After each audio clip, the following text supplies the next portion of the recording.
Friends, మన ఇంట్లో వాళ్ళకి అలాగే పిల్లలకి వాళ్ళు కోరింది చేసి పెడితే వాళ్ళు తిన్నాక బాగుందంటే సాటిస్ఫాక్షన్ వేరు కదా. పిల్లలకి ఎంతో ఇష్టమైన పిల్లలకి పెద్దవాళ్ళకి పానీపూరి అయితే నిన్న ప్రిపేర్ చేశానండి. సండే కదా, ఇంక నాన్ వెజ్ అయితే ఏం ప్రిపేర్ చేయలే. ఇంకా పిల్లలు అన్నారు పానీపూరి అయితే ప్రిపేర్ చేయమన్నారు.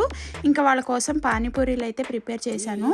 నేను చేసే పానీపూరీలు వీళ్ళు తిన్నాక అసలు బయట పానీపూరీలు వంకే వెళ్ళలేదండి పిల్లలు, అంత టేస్టీగా అయితే ఉంటాయి. ఫుల్ రెసిపీ వచ్చేసి ఇందాకే పోస్ట్ చేశాను, ఛానల్ నేమ్ కింద అయితే లింక్ ఇస్తాను. ఇంట్రెస్ట్ ఉండేవాళ్ళు చూడండి, చూసి ట్రై చేసి ఎలా వచ్చిందో మీకు కామెంట్ కూడా చేసి చెప్పండి. అలాగే పానీపూరి లవర్స్ ఎవరెవరు ఉన్నారో వాళ్ళందరూ ఒక లైక్ అయితే ఇచ్చేయండి. మా కన్నా అయితే పానీపూరికి ఫ్యాన్ అని చెప్పచ్చు, అంత ఇష్టంగా అయితే తింటాడండి వాడు. ఇంకా పిల్లలు అయితే చాలా బాగా ఎంజాయ్ చేశారు. పిల్లలేంటి మేమేంటి చాలా మంచిగా అయితే తిన్నామండి. అయినా పానీపూరి అంటే ఇష్టం లేని వాళ్ళు ఉంటారా, అదొక ఎమోషన్ కదా. చక్కగా పానీపూరి అయితే ఎంజాయ్ చేసామండి. ఇంతేనండి, వీడియో నచ్చితే లైక్ చేసి సబ్స్క్రైబ్ చేసుకోండి. Thank you for watching.